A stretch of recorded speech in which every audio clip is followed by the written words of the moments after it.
Hello, my name is Cameron Hicks, and this is my Lab 4 presentation on the magnetic field of a bar magnet. So the goal of this experiment was to understand how the magnetic field of a bar magnet changes with distance. We treated the magnet as a magnetic dipole and used a smartphone mag magno magnetometer to measure the magnetic field at different distances.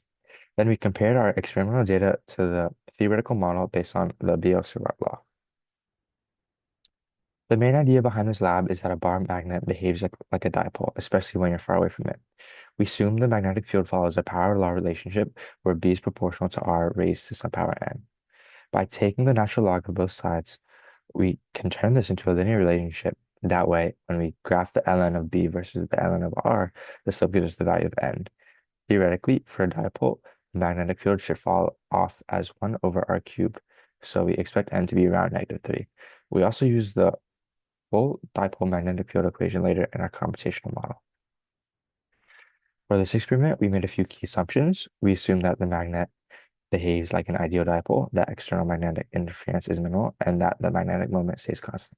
For the setup, we aligned the phone with Earth's magnetic field so that the X component was close to 0 initially, then replaced the meter stick east to west and aligned the magnet along it. We measured only the X component of the magnetic field at different distances, and we also carefully located the exact position of the magnetometer sensor inside the phone. And these are just visual representations of what I just said, the experimental setup.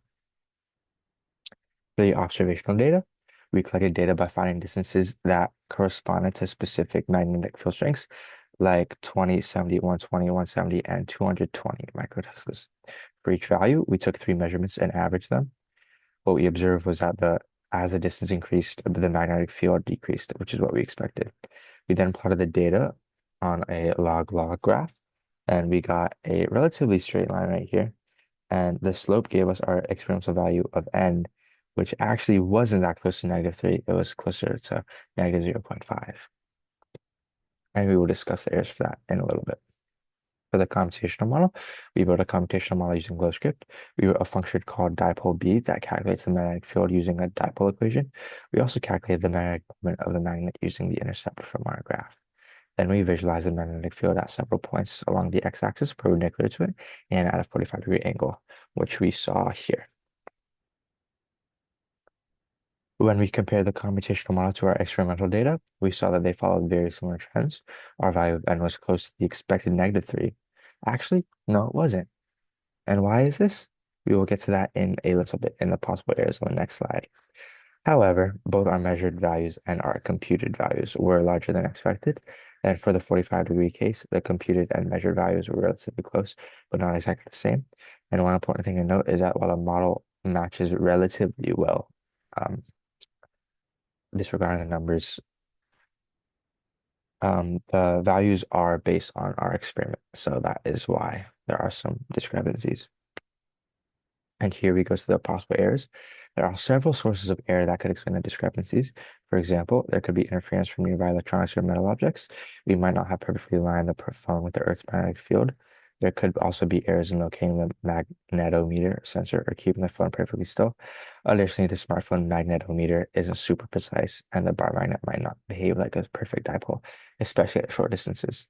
And all of these could contribute to the magnetic field appearing stronger than expected. If we hadn't aligned the experiment with the magnetic north, the Earth's magnetic field, we would would the Earth's magnetic field have interfered with our measurements, making it harder to isolate the magnetic field and leading to incorrect results, excuse me. If we place 2 identical magnets end to end, the magnetic moment would increase, so the magnetic field would also increase, although the overall distance dependence would stay the same. In conclusion, our experiment showed that the magnetic field of a bar magnet follows a power law relationship with distance, and our results were consistent with the dipole model. Even though there were some errors, the experiment data and computational model showed good overall agreement. Thank you.